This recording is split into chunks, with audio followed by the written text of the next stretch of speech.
Hello. हाँ, आवाज सुन पा रहे हैं?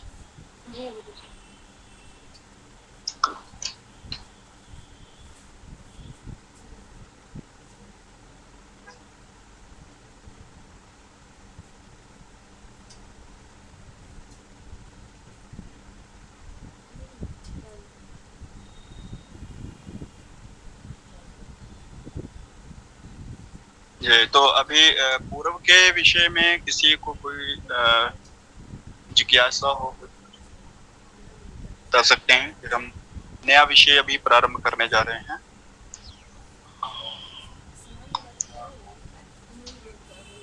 किसी की कोई जिज्ञासा हो, कोई प्रश्न हो तो बिल्कुल आप बता सकते हैं।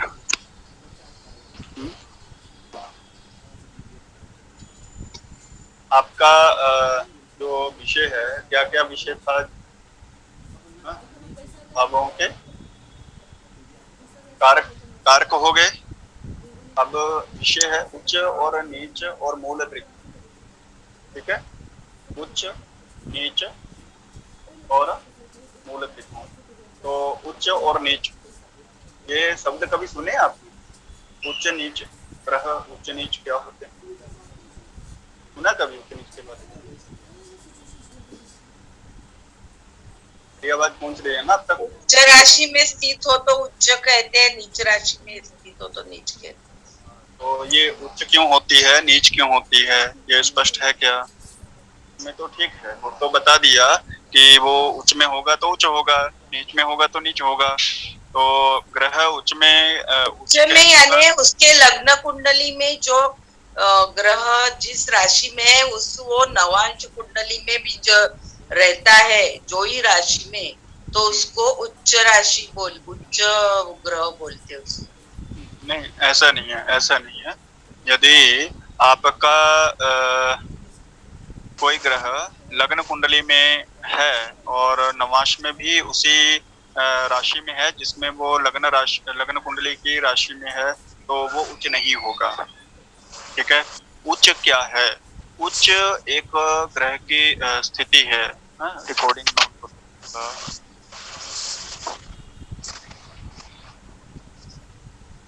Recording in progress.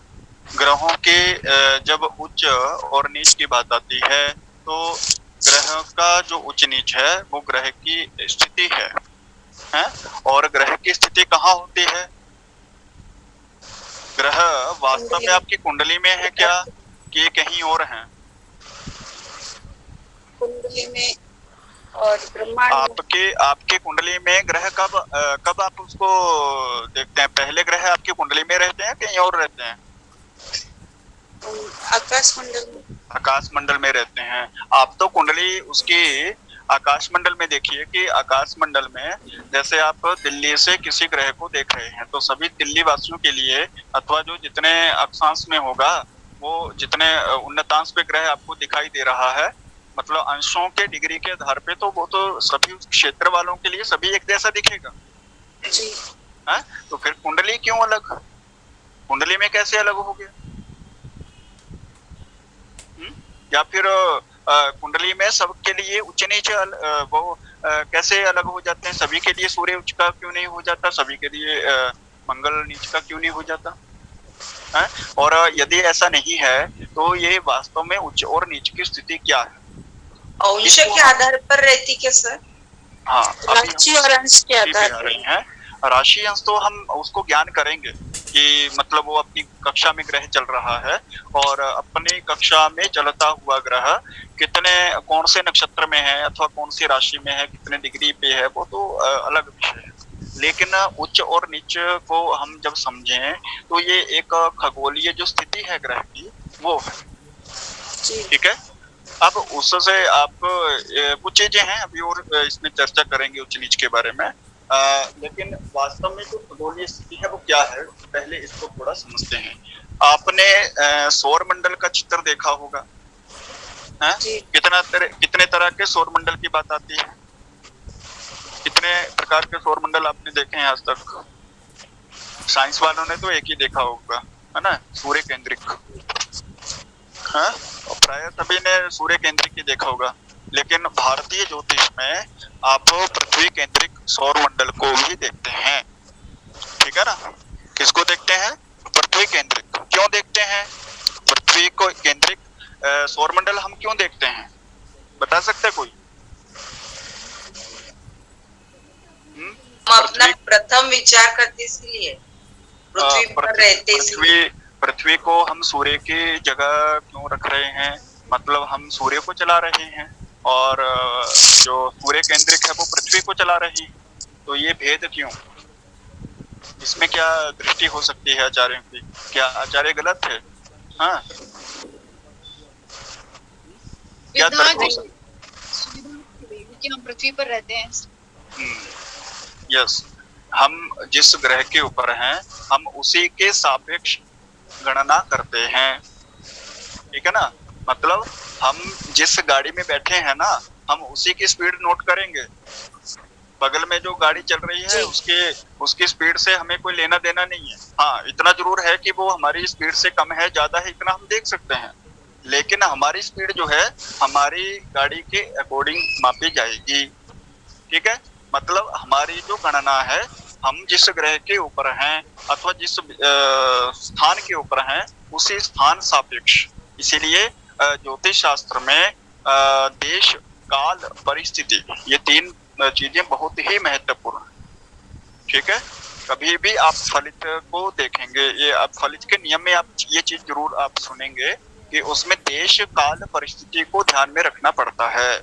उस स्थान को, उसकी स्थिति क्या है, वो स्थान कैसे आप पहचानते हैं, तो अक्षांश रेखांश की बात आती है, हैं?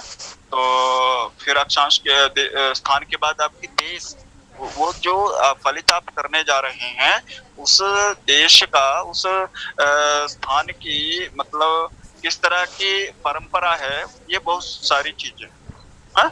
और परिस्थिति में बहुत सारी चीजें आती हैं, उसमें आपके पारिवारिक परिस्थिति भी होती है, सामाजिक परिस्थिति भी होती है। लेकिन यहाँ पे जब हम सौर मंडल की बात करेंगे तो आप इसमें देख रहे हैं क्या ये पृथ्वी जो है, ये पृथ्वी आपके जो ये कक्षाएं देखिए बनी हैं, तो ये तो मात्र एक कक्षा आप देख रहे हैं, ऐसे ग्रहों की कक्षाएं अलग अलग भी होती हैं, ठीक है ना।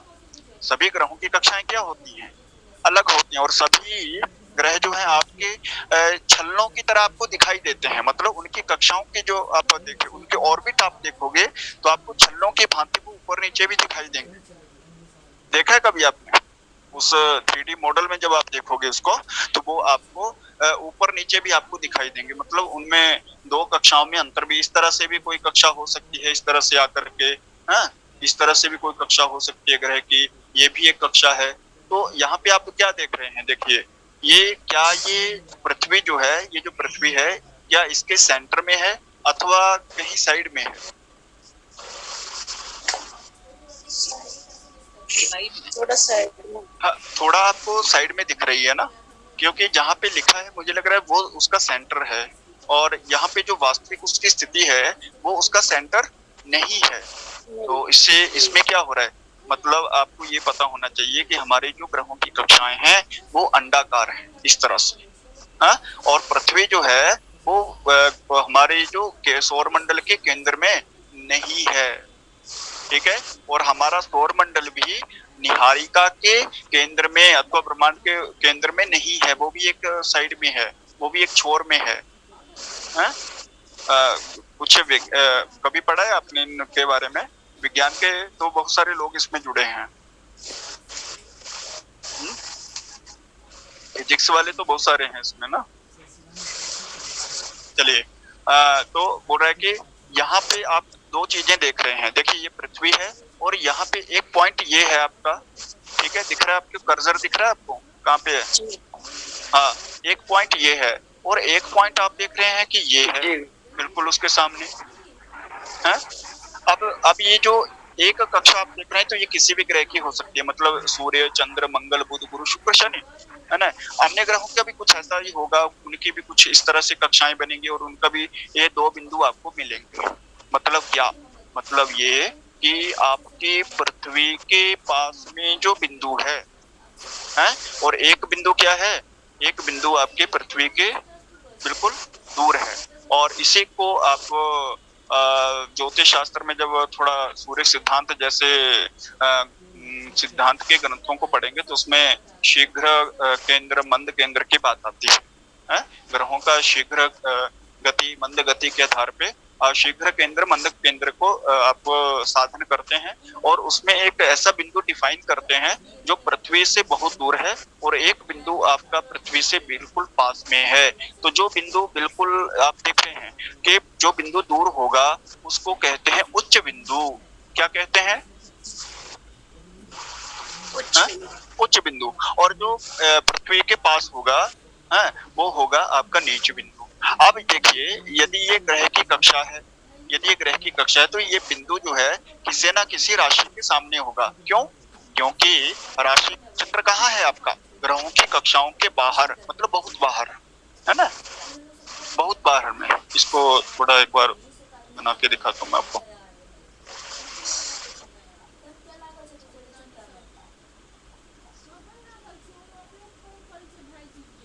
तो इस तरह से हाँ,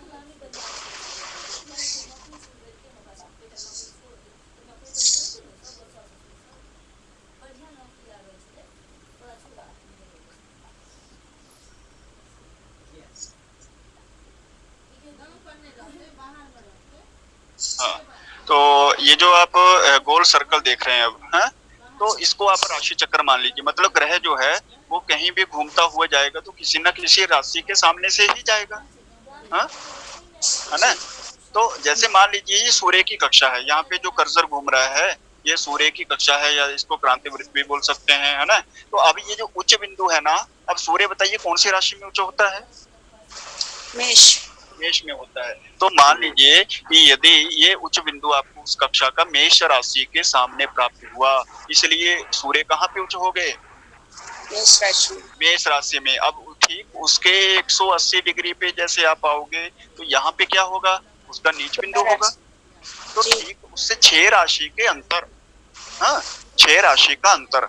तो 6 राशि का अंतर हुआ मतलब क्या? तो 30 गुना 6 करो, 30 गुना 6 करोगे तो 180। तो बोल रहा कि 180 डिग्री के अंतर में क्या हो जाता है? वो ग्रह नीच का हो जाता है।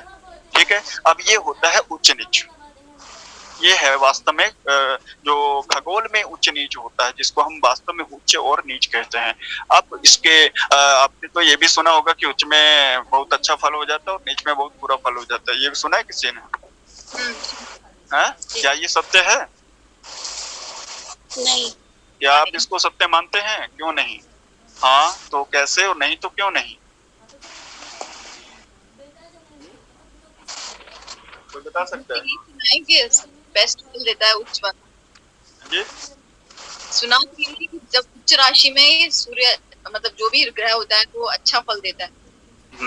मतलब आपके कोई भी चीज आपसे थोड़ा दूर रहेगी ना तो आपको वो थोड़ा ठीक लगेगा, है ना। कोई भी चीज के ज्यादा पास आना भी वो भी घातक हो जाता है, लेकिन ऐसा नहीं।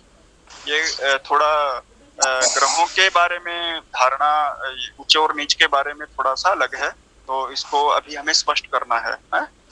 जो क्यों कैसा ऐसा क्यों होता है, क्यों नहीं होता है? क्योंकि उच्च जो है अच्छा ही फल देगा।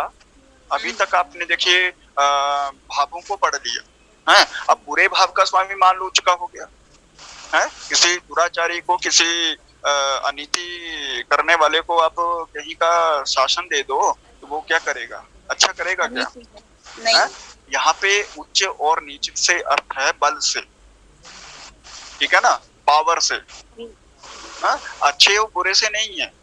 यदि नीच का कोई ग्रह है और नीच भाव में बैठा है तो तब तो वो उसको बहुत दबा ही रहेगा ना, तब तो बुरा नहीं करेगा। तो ये आगे आप पढ़ोगे इस बारे में फलित के नियम में, है ना, जो सामान्य नियम रहते हैं उसमें। अभी हम उच्च नीच को देखते हैं। देखिए उसमें एक लघु जातकम आपने ग्रंथ कभी सुना हो, बराह मिहिर आचार्य का एक ग्रंथ है। तो उसमें एक श्लोक है, आज विश्व मृगांगना करके मीन बणिजांश केशविनादि उच्चा 10 शिखी 28 तिथि इंद्रिय त्रिनव विशेषो। अज मैंने मेष, वृष मैंने वृष, मृग मैंने मकर राशि, अंगना मैंने कन्या राशि, कर्की यानी कन्या कर्क राशि, मीन, मीन मैंने मीन राशि। वणिज, अब वणिज क्या है बताइए? वणिज किसको कहा है यहाँ पे? वणिज क्या होता है? व्यापार। व्यापार। हाँ, तुला के बिना व्यापार संभव है क्या? तुला कांटा के बिना हाँ नहीं है, तो इसलिए बोल रहा है वणिज। वणिज अंश, अंश अंश यानी आप बोल रहे हैं कि ये तो हुए कि आपके ये जो पंक्ति में क्या कहे कि ये इन इन राशियों में ग्रह क्या होते हैं? उच्च हो जाते हैं। ठीक है, फिर बोल रहा कि दश शिखी अष्ट विंशति तिथि इंद्रिय त्रिनव विंशेषु। इसका मतलब क्या हुआ? 10 मैंने 10, शिखी मैंने अग्नि, अग्नि बोल रहा है कि शिखी कहते हैं, शिखी जो देवता है वो अग्नि देवता उसको कहते हैं। अग्नि कितने प्रकार की है? तो बोल रहे 3 प्रकार की होती है, तो बोल रहे 3 है। यहाँ पे आप देख रहे हैं 10, शिखी यानी 3, अष्टाविंशति, अष्ट यानी 8, विंशति यानी 20, तो 20 और 8 28, तो बोल रहे 28। हाँ, तिथि, तिथि तिथि कितनी होती है एक पक्ष में? एक पक्ष में 15 तिथि। हाँ, तो बोल रहा कि 15। फिर इंद्रिय, इंद्रिय कितनी इंद्रियां हैं? 5 इंद्रिय, तो बोल रहे 5। फिर बोल रहे त्रिनव, त्रिनव 3 गुना 9 कितना होगा? 27। हाँ, फिर बोल रहा विंशेषु, विंश यानी 20। ठीक है, तो बोल रहा ये क्रम से उनके अंश होते हैं। हैं? अब देखिए यहाँ पे आपने जब चक्र को देखा तो उसमें डिग्री भी तो कुछ होगा ना एक राशि में। जब मान लो मेष राशि में सूर्य गया, उच्च का हो गया, हाँ, तो वहां पे 1 से 30 तक मेष राशि की डिग्री होगी। तो जब सूर्य एक डिग्री पे जाएगा, 2 पे जाएगा, 3 पे जाएगा, तो जैसे ही 10 पे पहुंचेगा तो वहां पे एक स्थिति को वह प्राप्त करता है जिसको बोलते हैं परम उच्च स्थिति। मतलब पूरी राशि में तो वो क्या है? उच्च का है, वो मेष राशि उसकी उच्च की है, लेकिन जो 10 अंश हैं वो 10 अंश उसकी परम उच्च स्थिति है। मतलब वहां पे सूर्य जो है बिल्कुल ज्यादा पावर वाला, बिल्कुल ज्यादा बल युक्त हो जाएगा, है? या बिल्कुल उसका हाईएस्ट पॉइंट उसको बोल सकते हैं उसके ऑर्बिट का, ऐसे भी इसको समझ सकते हैं। ठीक है, 10 डिग्री। फिर वो क्या होगा? थोड़ा थोड़ा नीचे आना शुरू होगा, है? तो कर्क राशि तक वो क्या होता है? बली रहता है। फिर धीरे धीरे नीच की ओर आता है, तो तुला तक आते आते वो नीच का हो जाता है। तो बोल रहा है कि देखिए उच्च राशि, सूर्य की उच्च राशि बोल रहा है मेष राशि में उच्च होता है, और मेष राशि के 10 अंश पे परम उच्च हो जाता है। ठीक, फिर चंद्रमा, चंद्रमा जो है वो वृष राशि में उच्च का होता है। ठीक है ना, और वृष राशि के चंद्रमा जो है वृष राशि के 3 अंश पे परम उच्च हो जाता है। क्लियर हो रहा है ये? हाँ, अब बोल रहा है कि मंगल, मंगल जो है मकर राशि में उच्च होता है। और मकर राशि के जो 28 अंश पे जब पहुंचता है तो वो परम उच्च हो जाता है। ऐसे ही बुध, बुध आपका कन्या राशि में उच्च होता है, कन्या राशि में, और कन्या राशि के 15 अंश पे परम उच्च हो जाता है। कर्क राशि में गुरु उच्च के रहते हैं और कर्क के 5 अंश पे वो परम उच्च हो जाते हैं। शुक्र जो है, शुक्र मीन राशि में उच्च के होते हैं, और मीन के 27 अंश पे वो परम उच्च के हो जाते हैं। शनि को देखिए, शनि के बारे में बोल रहा है तुला राशि में उच्च, तुला के 20 अंश पे वो परम उच्च हो जाते हैं। अब राहु केतु के बारे में भी 2 मत आते हैं।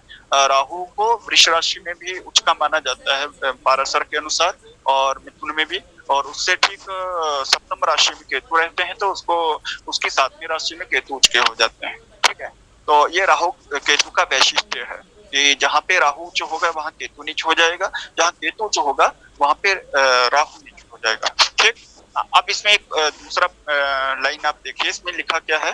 नीच राशि है। तो अब ये मेष से 7वीं राशि कौन हुई? तुला राशि। तो बोला वहां पे सूर्य नीच हो जाएगा। चंद्रमा जो है बोला वृश्चिक से 7वीं राशि कौन है? तो बोला वृश्चिक है। तो वहां पे आपका ये सूर्य चंद्रमा नीच हो जाएगा। ठीक है, फिर मंगल की बात आती है तो मंगल बोल रहा है कर्क से 7वीं राशि, मकर से 7वीं राशि कर्क, तो वहां पे मंगल आपका नीच हो जाएगा। और अंशों की बात जब आप करें, अंशों को देखिए तो ये जो परम उच्च जहाँ पे हो रहा है, तो अपनी नीच राशि में उतने ही अंश में ये परम नीच भी हो जाता है। क्लियर हुआ? मतलब जिस पॉइंट पे कोई भी ग्रह जाके अपनी परम उच्च की स्थिति को प्राप्त कर रहा है, उसी के 180 डिग्री पे, ठीक 180 डिग्री पे वो परम नीच को भी प्राप्त करेगा। तो ये अंश उसके यही रहेंगे, लेकिन उसमें 7 राशि का सॉरी 6 राशि का मतलब 180 डिग्री का अंतर आ जाएगा। क्लियर? हाँ, अब इसमें एक और चीज देखते हैं, मूल त्रिकोण। अब ये मूल त्रिकोण क्या है? हाँ, किसी को कभी सुना है आपने मूल त्रिकोण?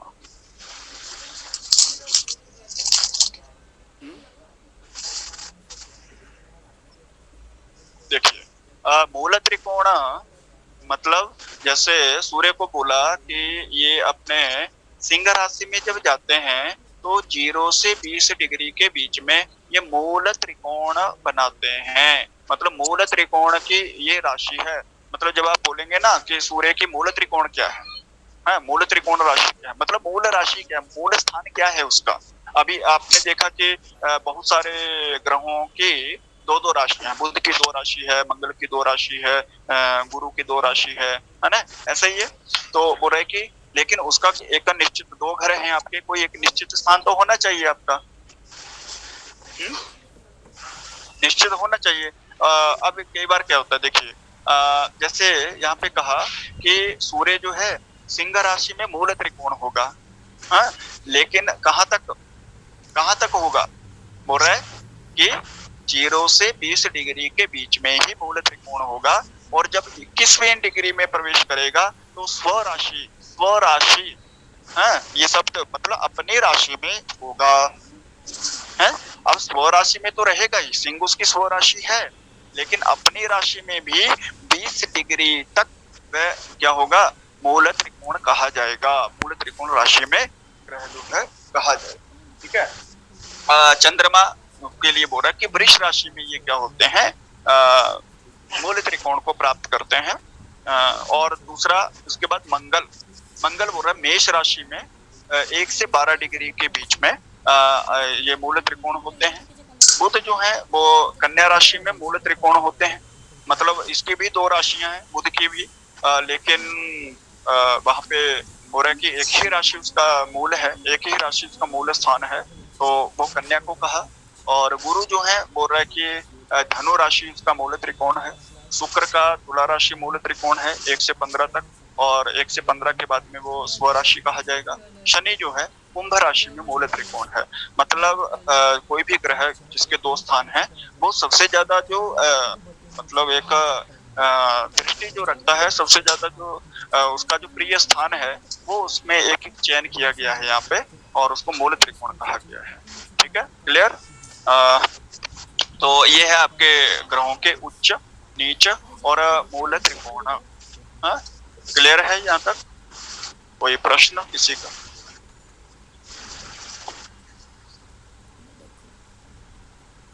सर मूल त्रिकोण थोड़ा समझा दीजिए कि क्या हाँ, होता क्या है? देखिए इसको 2 तरह से हम समझ सकते हैं। एक तो हम थोड़ा सैद्धांतिक पक्ष से भी, जैसे अभी हमने अभी एक चित्र देखा था ना, और एक इसको हम कुंडली के आधार पे भी अथवा राशि में कल्पित करके भी। जैसे आपने ये चित्र देखा तो इसमें जब बात आई थी कि जैसे सूर्य है तो मेष राशि में उच्च का होगा, है ना, तो वहां पे मेष राशि में उच्च का होगा तो सिंह राशि लगभग यहाँ आएगी, है। सूर्य जब यहाँ पहुंचेगा तो यहाँ पे सिंह राशि होगी, है।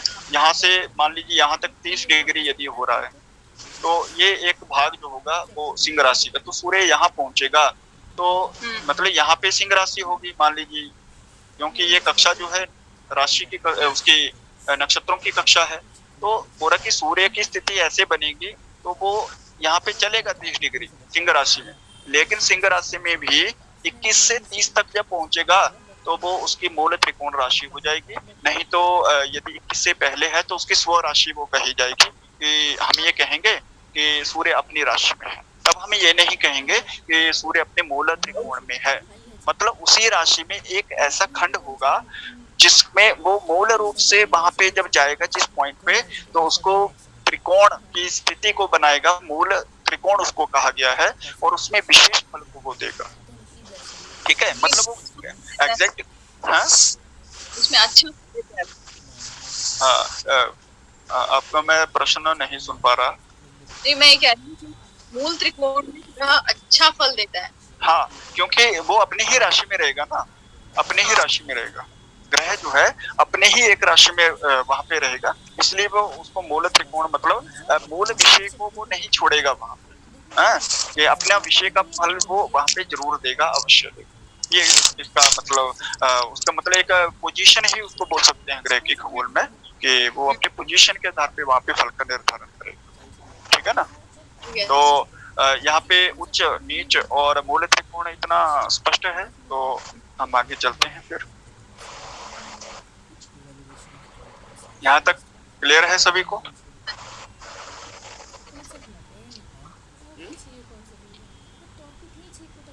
आप तो सभी सुनते हैं ना, थोड़ा रिस्पॉन्स नहीं मिलता है कभी कभी।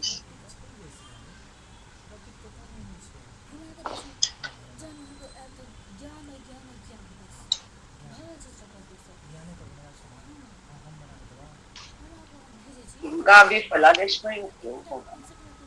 हाँ, हरिओम। बल देखेंगे तो फलादेश में ही होगा इसका। हरिओम जी, आवाज सुन पा रहे हैं ना? हाँ हाँ जी सर। सर हाँ, इसका तो उपयोग हम फलादेश में ही कर पाएंगे ना? बिल्कुल बिल्कुल बिल्कुल, इसका बहुत ही गंभीरता से इसका मतलब वो करना पड़ता है। उच्च नीच मूल त्रिकोण, अपना वर्गोत्तम, वर्ग की, जैसे अभी वर्गों की बात हुई थी, षड वर्ग इत्यादि की ना, तो उसमें भी स्व राशि, मित्र राशि। अभी आपने मित्र ग्रह मैत्री नहीं पढ़ा, तो उसमें ग्रहों की मित्रता को जब आप पढ़ोगे तो आप ये भी देखोगे कि दो ग्रह हैं तो एक दूसरे के साथ वो मित्र हैं अथवा शत्रु हैं। अब राशि को क्या कहते हैं? राशि को गृह भी कहा गया है, घर भी कहा गया है। मतलब कोई दो ग्रह मान लीजिए आपस में मित्र हैं, और वो अपने मित्र की राशि में यदि बैठ गया जाके, अब मित्र के घर यदि कोई चला जाए तो उसको क्या होता है? बल ही मिलता है ना, उसको किसी तरह का कोई भय तो नहीं होता। अब कोई शत्रु की राशि में कोई ग्रह बैठ गया तो वहां पे क्या होगा? शत्रु के घर में मान लो आप चले गए तो थोड़ा तो डर बना रहेगा, चाहे आप कितने भी बली हो, है ना। तो इस तरह की स्थितियां वहां पे बनती हैं, क्योंकि जब भी हम ग्रहों के फलादेश की बात करते हैं तो किसी भी तरह से हम ये नहीं मान सकते हैं कि ग्रहों का स्वभाव जो है वो मानव स्वभाव से अलग है। क्यों नहीं है? क्योंकि देखिए, प्रकृति जो सत्व रज तम, कफ पित्त वात, पंच महाभूत इत्यादि जितने भी चीजें हैं, जितने भी प्रकृति का विषय है, वो मानव शरीर में भी है और ग्रहों में भी है। और एक उक्ति चलती है ज्योतिष में, बहुत बार आपने सुना होगा, यत पिंडे तत् ब्रह्मांडे, मतलब जो हमारे शरीर में है वही आपके ब्रह्मांड में है। तो मतलब ग्रहों को हम अपने शरीर में, एक मानव शरीर में उसको क्या करते हैं? कल्पित करते हैं।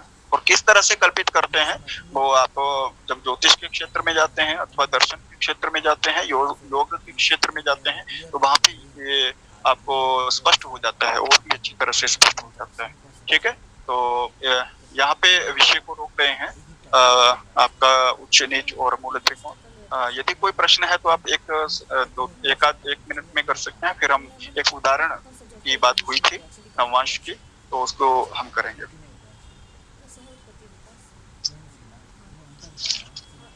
विषय का कोई प्रश्न, कोई चर्चा, कोई जिज्ञासा हो तो बता सकते हैं, हम अग्रिम विषय की ओर चलते हैं। मतलब इतना मौन होना कई बार संदेहास्पद हो जाता है हमारे लिए, क्योंकि स्थितियां दो ही होती हैं, या तो क्लियर होता है या तो ऑल क्लियर होता है। सर समझ गया सर। हाँ ठीक है, तो आगे चलते हैं। अभी सोच में डूब जाते हैं कि क्या है क्या नहीं। नवमांश, तो इसको मैं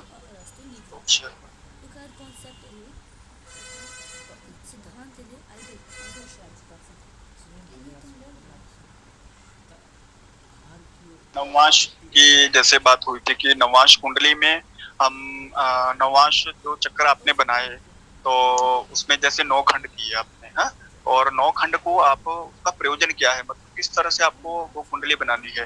तो उस दिन हमने एक लग्न का मान आपको लिखवाया था 2, 10, 15, 20, ऐसा यही था 2, हाँ 10, जी। 15, 20। 2-10 तो ये भी चर्चा हुई थी कि उसी लग्न के आधार पे आपको प्रत्येक वर्ग का जो लग्न है उसका निर्धारण करना। चर्चा हुई थी ना इस बारे में। हाँ, तो उसको देखते हैं अभी।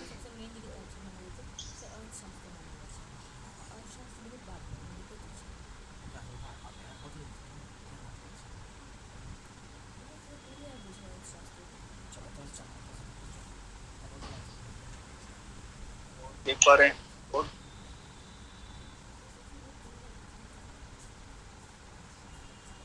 बोर्ड दिख रहा है ना सभी? हाँ दिख रहा है। तो थोड़ा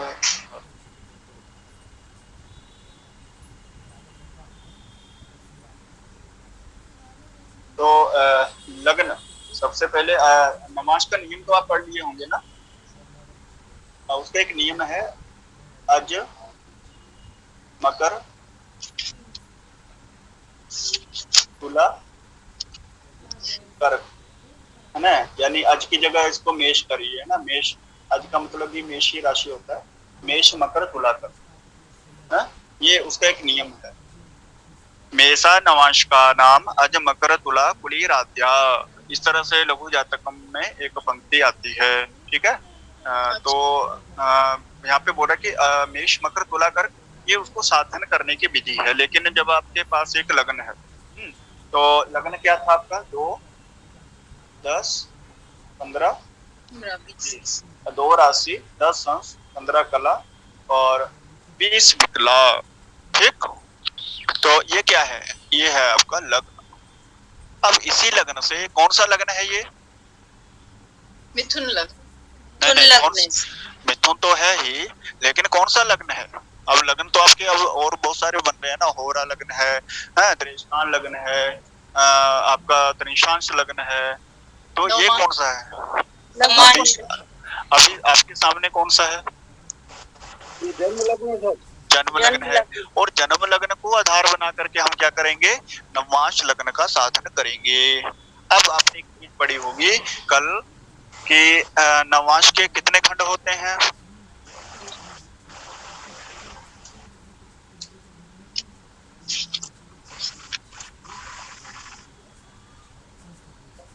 कितने खंड होते हैं, जल्दी से बोला करें। 9 खंड।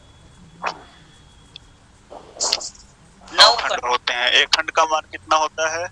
3-20। हाँ, तो यहाँ पे हम जो खंड का मान लिख रहे हैं क्या वो सही है? हाँ सर, जी सर।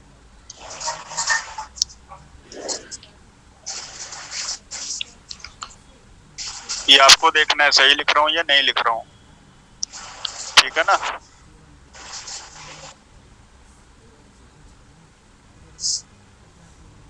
इतना है, ठीक है। ये क्रम जो है, अब इसमें देखिए, हाँ इसमें देखिए आपने एक चीज देखी होगी कि मेष मकर तुला कर्क की जब बात आई थी, मेष मकर तुला कर्क ये नियम है ना।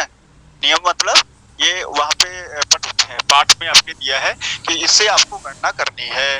हाँ, तो कैसे, तो मेष वृष मिथुन, या इसको ऐसे भी लिख सकते हैं अंत से भी फटाफट, 2, 3, 4, 5, 6, 7, 8, 9, 10, 11, 12। अब ये अंक जो मैंने लिखे हैं ये आपकी राशियां हैं, है ना। ये राशियां हैं और ये आपके खंड हैं, 9 खंड। अब सबसे पहले आपको देखना है कि कौन सी राशि है और कौन सा खंड है। यहाँ पे आपका लग्न जो है वो आप देखिए कौन सी राशि का लग्न है। कौन सी राशि का लग्न है जन्म लग्न?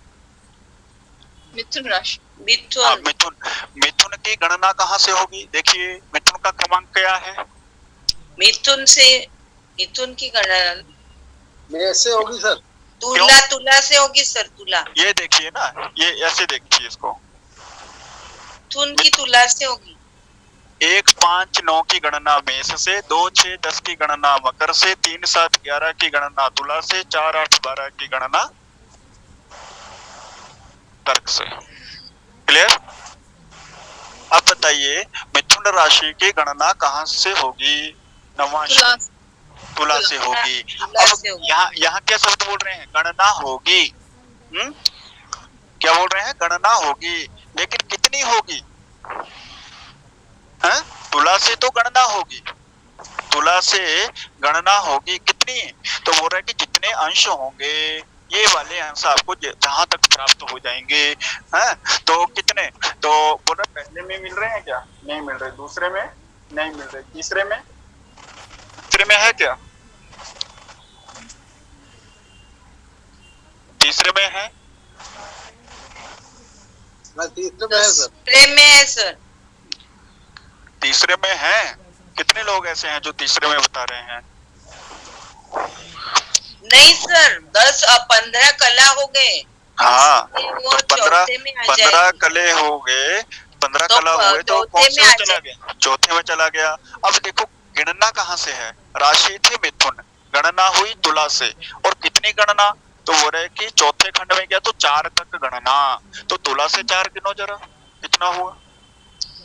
तुला से 4, तुला को मिला के, तुला वृश्चिक धनु मकर।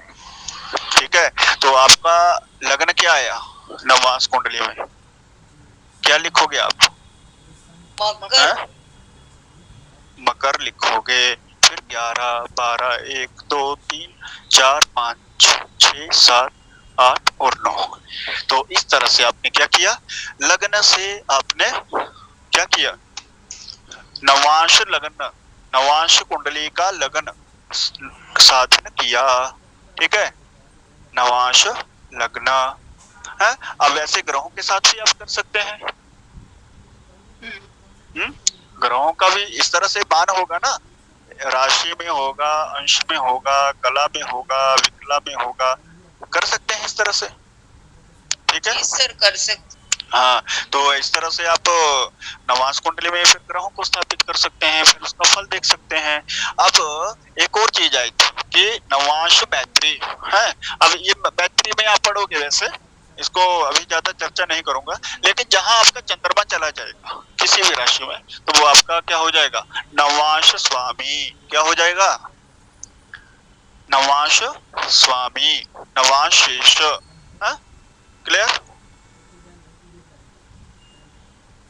इतना क्लियर है? जी सर।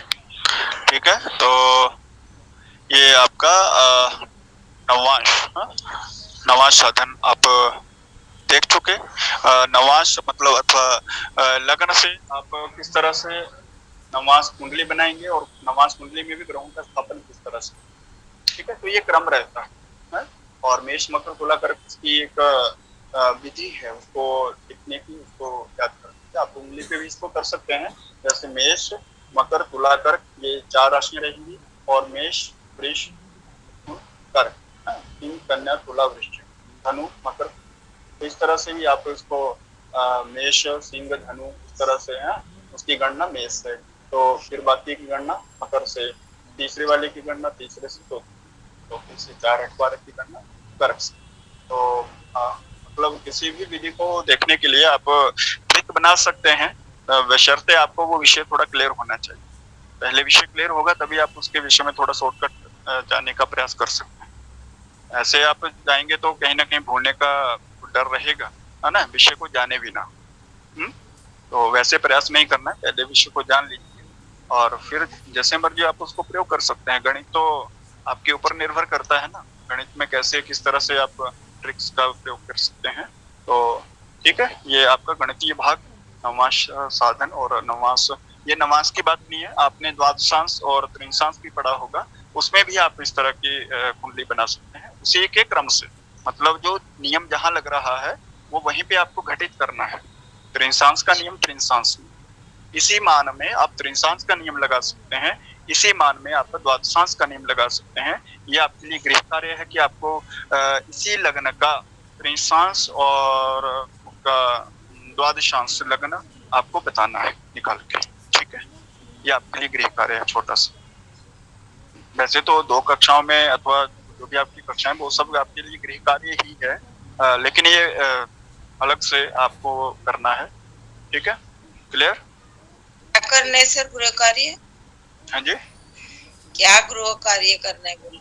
ये आपको जो आप जैसे नवांश साधन किए हैं, तो इसी लग्न के मान के आधार पे आपको द्वादशांश कुंडली का लग्न और त्रिंशांश कुंडली का लग्न आपको साधन करना है। अच्छा अच्छा, ठीक है सर। ठीक है ना। हाँ, तो ये आपके लिए गृह कार्य रहेगा। फिर भी कोई प्रश्न, कोई जिज्ञासा हो तो आप तुरंत बोल सकते हैं, फिर हम आज का विषय यहीं पे विराम करेंगे। ये मकर लग्न कैसे आया है इसका सर, ये समझ नहीं आया मेरे को। हाँ, मकर लग्न कैसे आया? देखिए, नवांश विधि आप जानते हैं कैसे निकालते हैं? नवांश विधि, नवांश कैसे निकालते हैं? मेष मकर तुला और कर्क। मेष मकर तुला और कर्क, मतलब मेष से प्रारंभ करेंगे। जी। आप थोड़ा मैं बोर्ड करता हूँ, शायद आप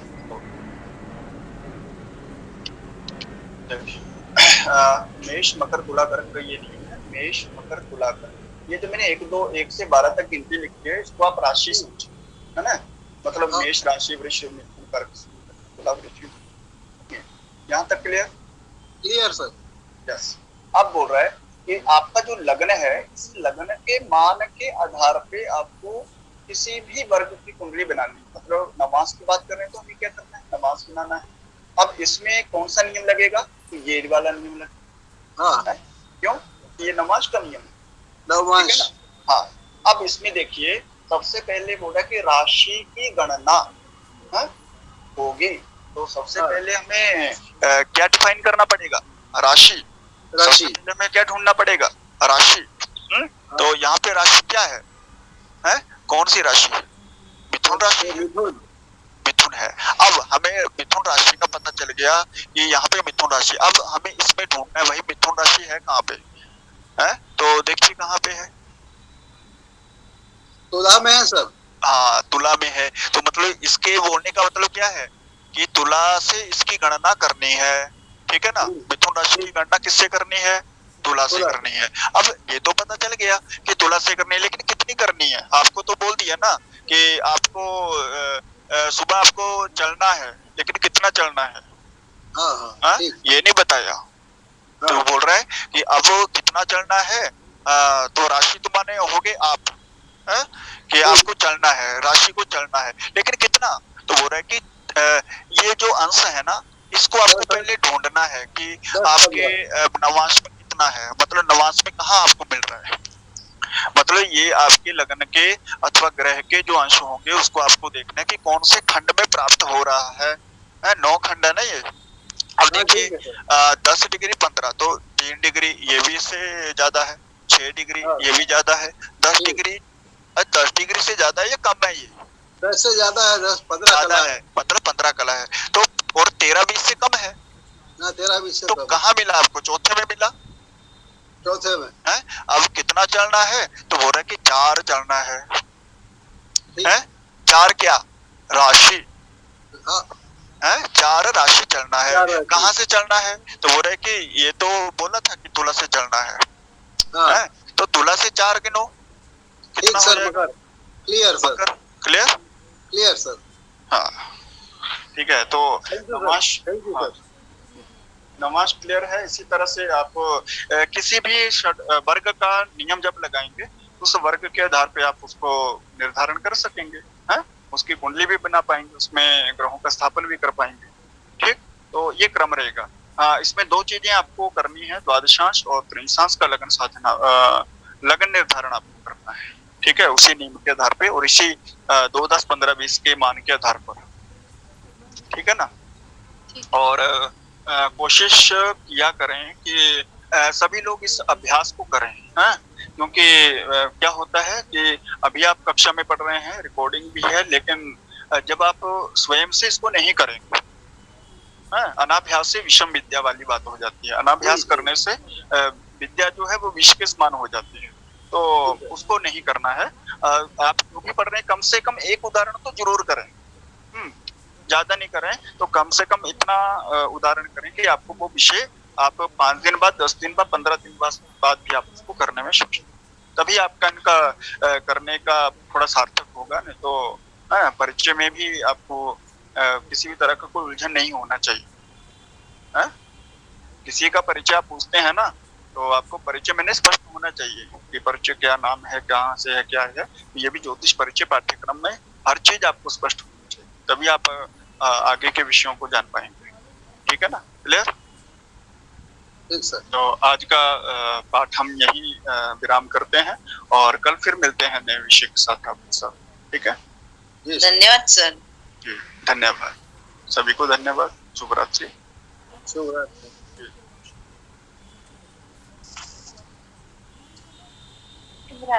शुभ रात्रि। जी जी, शुभ रात्रि। सर्वेभ्यो नमो नमः।